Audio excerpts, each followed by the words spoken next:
Dans cette présentation, nous verrons un survol de l'application Librex. L'objectif n'est pas de vous présenter de façon détaillée l'ensemble des fonctionnalités de Librex, mais bien de vous donner un aperçu de certaines des fonctionnalités principales.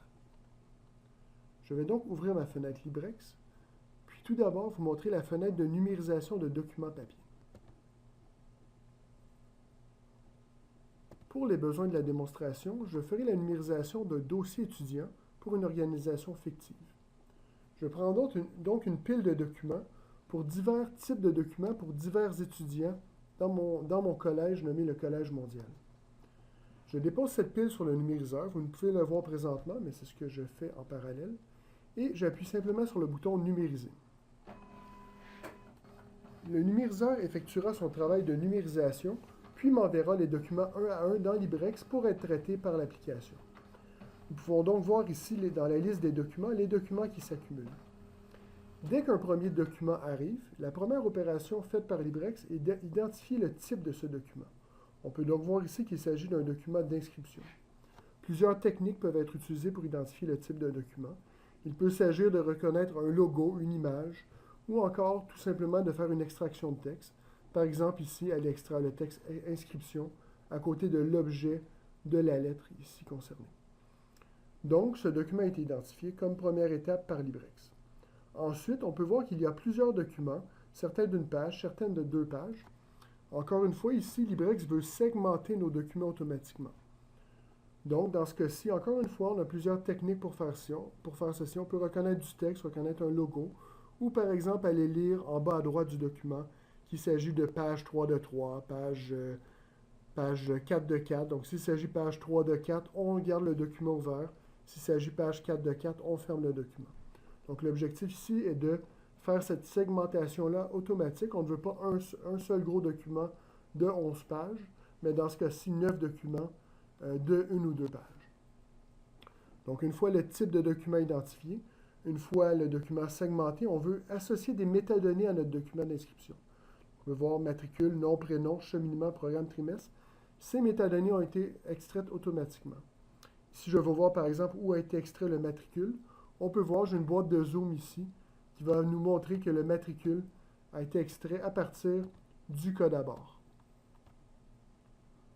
Ces petits outils permettent à la personne faisant la numérisation et la validation des données extraites d'avoir une vue rapide sur ce que le système a fait automatiquement. Ici, on peut voir que date de naissance n'a pas été extrait automatiquement. J'aurais pu configurer le système pour l'extraire, mais je ne l'ai pas fait pour vous montrer que je peux faire une extraction sur demande également. Donc, je peux prendre mon outil d'extraction sur demande et venir manuellement saisir que la date de naissance est le 24 avril 1986. Par défaut, il va assigner cette propriété au champ dans lequel je suis situé, mais je pourrais aussi l'assigner à un autre champ sur demande. Je vais donc assigner cette propriété.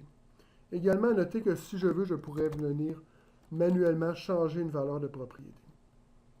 Donc, certaines propriétés peuvent être extraites automatiquement par le système. Certaines propriétés peuvent être extraites avec notre outil d'extraction sur demande.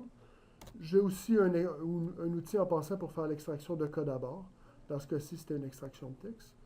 Et certaines propriétés peuvent aussi être entrées manuellement dans le système. D'autres choses que je peux faire aussi sont, par exemple, ajouter des annotations. Pour dire ici, on voit que c'est une annotation faite par Jean Tremblay, qui est mon utilisateur courant avec lequel je suis connecté.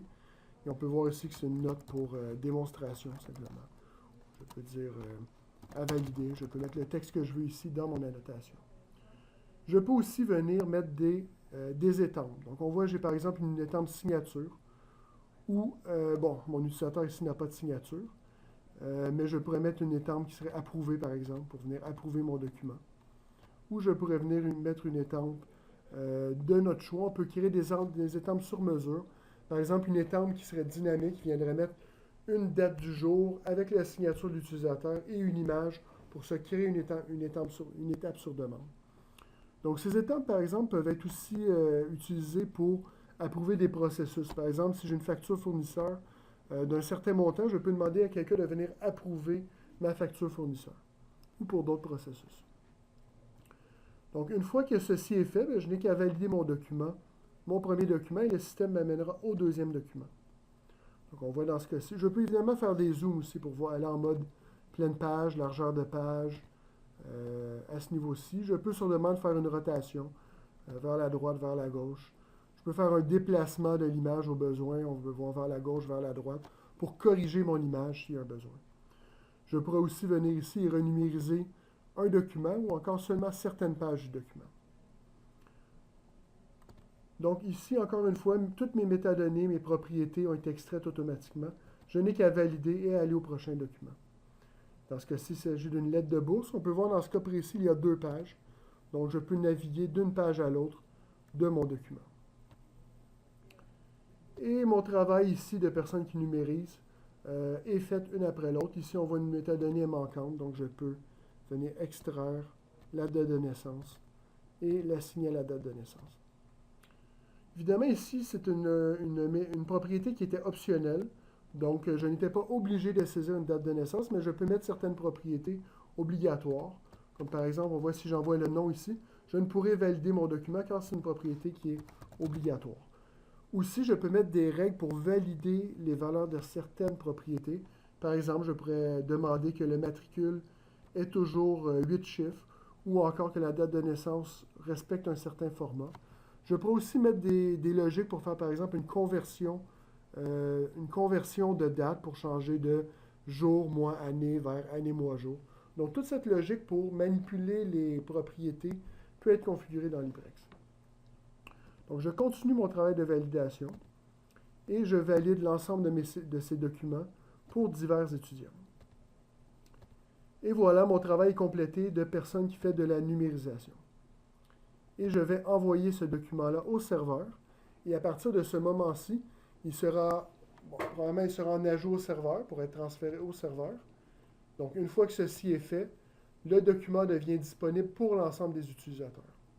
Donc, très simplement, dans LibreX, je pourrais tout de suite le rechercher pour auditer que le document a bien été numérisé. Et si je fais par exemple une recherche pour un de mes étudiants, Souben, on va voir qu'il a un document d'inscription, une lettre de bourse, un relevé de notes. Je pourrais aussi faire de la recherche avancée pour dire, bon, rechercher seulement les... J'ai plusieurs modèles de documents ici, en raison que je fais plusieurs démonstrations avec ce système, mais je pourrais rechercher seulement les relevés de notes pour le prénom qui contient Carl, par exemple. Donc, on voit, j'ai mon relevé de notes pour mon étudiant. Ensuite, je pourrais ajouter ceci à mon panier, faire un autre pour contient Carrie. Oups, pardon, j'ai pas relevé de note pour lui, donc contient Max.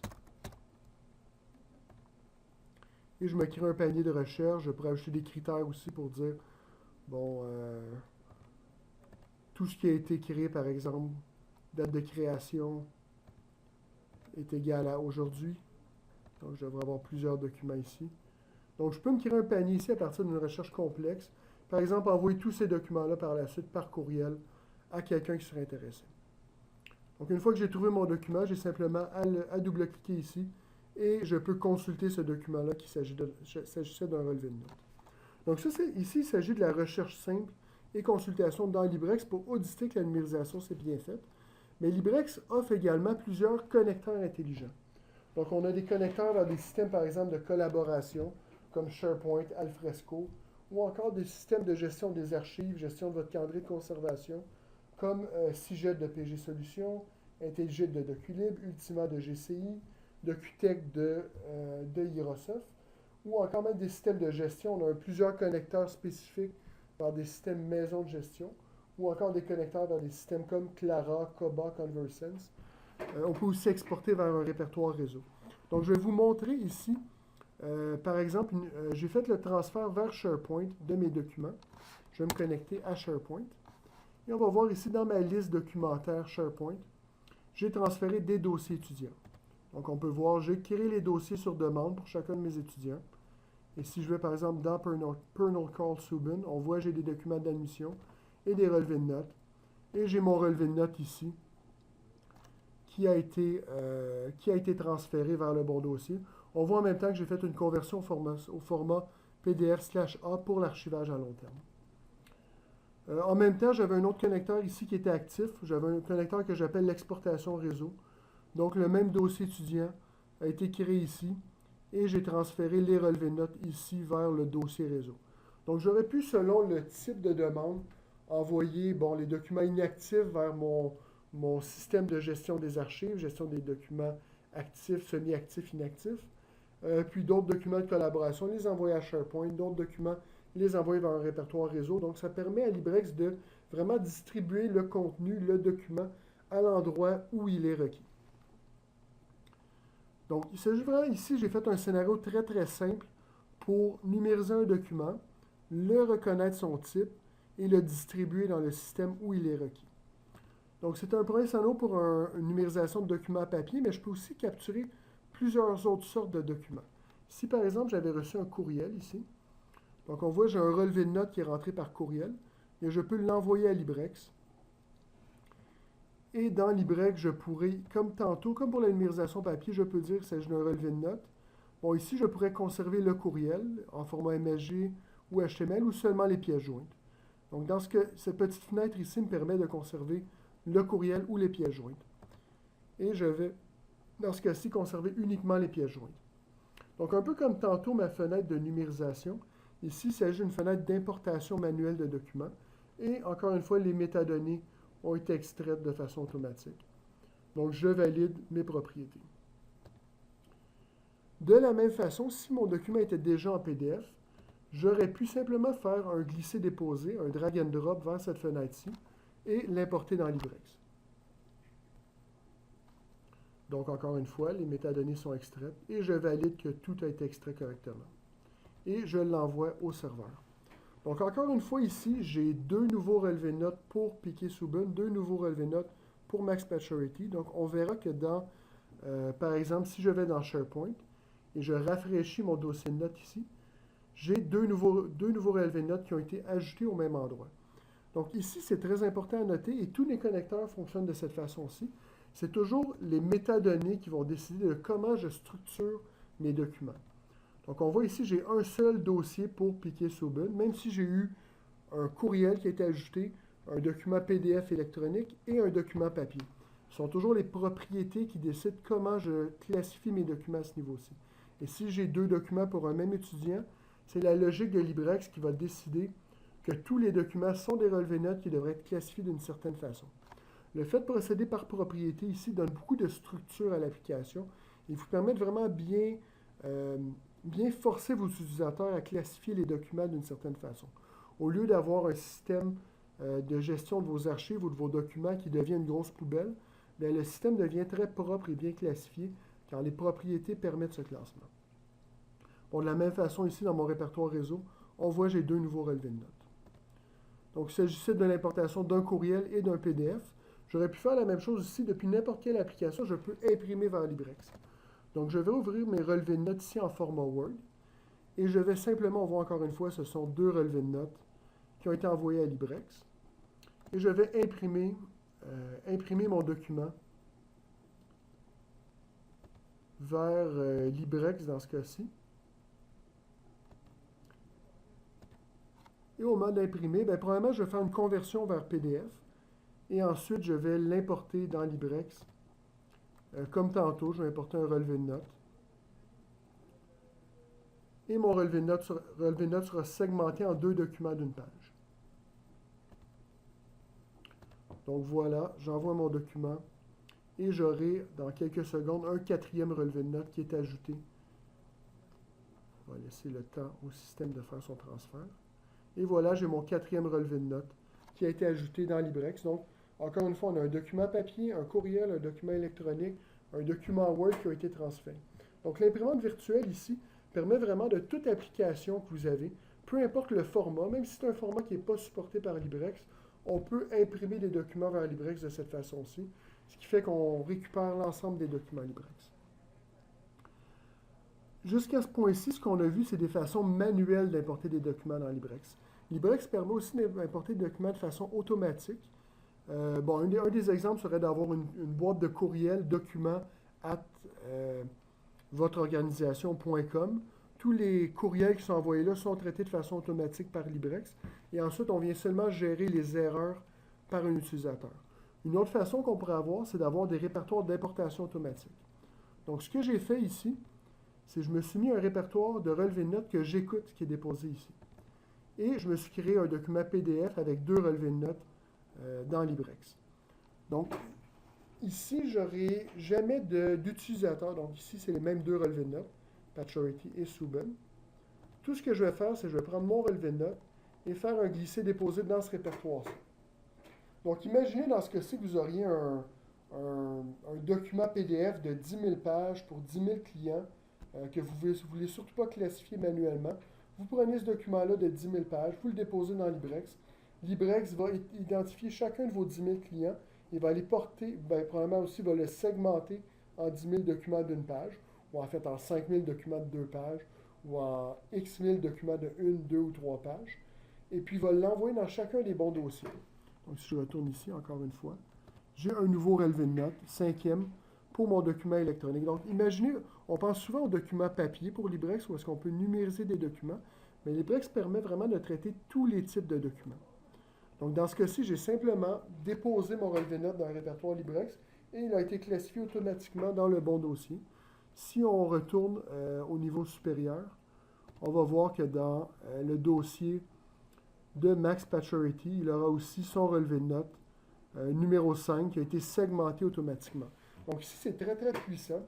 Par exemple, si vous générez des rapports de façon massive ou que vous voulez traiter des factures de façon massive, LibreX peut simplement écouter un répertoire, traiter le document automatiquement, puis c'est juste les cas d'erreur que vous pourrez traiter par la suite. Donc, c'est un survol rapide de plusieurs moyens de capture de LibreX, ainsi qu'un survol de certains des connecteurs LibreX. Peut-être une petite dernière chose que je peux vous montrer, la console d'opération. Dans LibreX, à tout moment, on peut voir qu'est-ce qui s'est passé dans le système. Donc, je pourrais avoir, par exemple, l'historique de qu'est-ce qui a été capturé par numérisation par Jean Tremblay en date d'aujourd'hui. On va voir, j'ai numérisé tous ces documents-ci. Donc, je peux, par exemple, filtrer par date et voir, bon, quel document je viens tout juste de numériser. Je vais le consulter. Puis, on va voir ici, même, je peux voir l'historique de ce document-ci. Donc, l'historique a été capturé à un certain moment. Il a été consulté par le client LibreX. Il a été transféré vers le système de fichiers, vers leur système SharePoint. Donc, ici, c'est pour vous montrer que tout le cycle de vie d'un document est audité dans LibreX. Ça devient très, très simple d'auditer l'ensemble des opérations. Donc, voilà, il s'agissait d'un bref survol de l'application LibreX et de divers moyens de capture et d'un bref survol de la console d'opération. Pour toute question additionnelle sur LibreX, je vous invite à nous contacter au librex@coriumsoft.com ou encore de joindre un de nos partenaires qui pourra répondre à certaines de vos questions ou encore de nous acheminer vos questions additionnelles. Merci, bonne journée.